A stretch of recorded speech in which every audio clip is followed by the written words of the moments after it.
ఉత్సాహంగా ఉల్లాసంగా చదువు సాగాలి, గొప్ప గొప్ప ఉద్యోగాలు సాధించాలి. Vignan deemed to be university. Attareddy గారు ఎలా ఉంది? చూస్తున్నారు కదా, అంటే రీపోలింగ్ జరుగుతుంది. ప్రశాంతంగా ఉందండి. అంటే ఎందుకు అవసరం వచ్చింది అంటే, నిన్నంతా ప్రశాంతంగా జరిగిందన్నారు, భారీ బందోబస్తు పెట్టారు. ఈరోజు మళ్ళీ 2 సెంటర్లో ఎందుకు మళ్ళీ రీపోలింగ్ చేయాల్సిన అవసరం వచ్చింది? వాళ్ళకి సైక్లింగ్ అని ఏమన్నా ఇది అనిపించిందేమో, అందుకే మళ్ళీ రీపోలింగ్ పెట్టినట్టున్నారు. ఎన్ని ఓట్లు అండి మొత్తం 2 సెంటర్లో కలిపి? అంత ఐడియా లేదు. అంత ఐడియా ఎలా అంటే ఈరోజు పకడ్బందీ ఏం చేస్తున్నారా? మామూలుగానే జరుగుతున్నాయి. మీరు చూసి వచ్చారు కదా లోపల అంతా పటిష్టంగా. ప్రశాంతంగానే వేసుకుంటున్నారు. Okay, thank you. అత్తారెడ్డి గారు ఎలా ఉంది? చూస్తున్నారు కదా, అంటే రీపోలింగ్ జరుగుతుంది. ప్రశాంతంగా ఉందండి.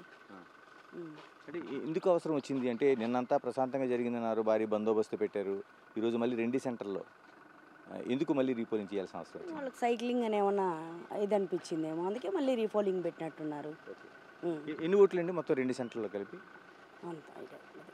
అంత ఐడియా ఎలా అంటే ఈరోజు పకడ్బందీ ఏం చేస్తున్నారా? మామూలుగానే జరుగుతున్నాయి. మీరు చూసి వచ్చారు కదా లోపల అంతా పటిష్టంగా. ప్రశాంతంగానే వేసుకుంటున్నారు.